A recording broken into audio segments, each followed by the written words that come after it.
Armstrong கொலை வழக்கு சிபிஐயில் தடை வேண்டும். சிபிஐ விசாரிக்கக்கூடாது.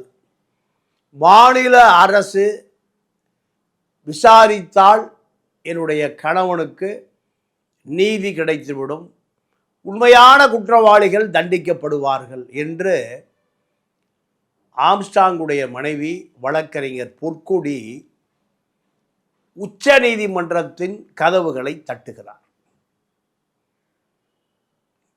மறைந்த ஆம்ஸ்ட்ராங்கினுடைய சகோதரன் கினோஸ், மாநில அரசு விசாரித்தால் நியாயம் கிடைக்காது, இதில் மாநில அரசு முழுமையாக விசாரணையை இன்றும் நடத்தி முடிக்கவில்லை, சம்பவ செந்தில் கண்டுபிடிக்கப்படவில்லை, அதற்கான முயற்சியும் செய்யவில்லை.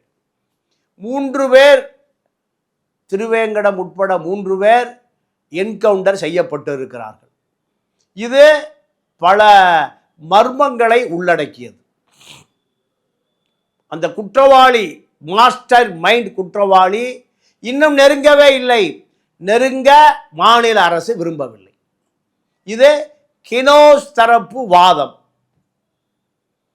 ஆம்ஸ்ட்ராங்கோடு நீங்க நிழலாக இருந்து ஆம்ஸ்ட்ராங்குடைய அத்துணை வழக்குகளையும் நடத்தியவர் இன்றைய பிஎஸ்பி மாநில தலைவர் ஆனந்தன்.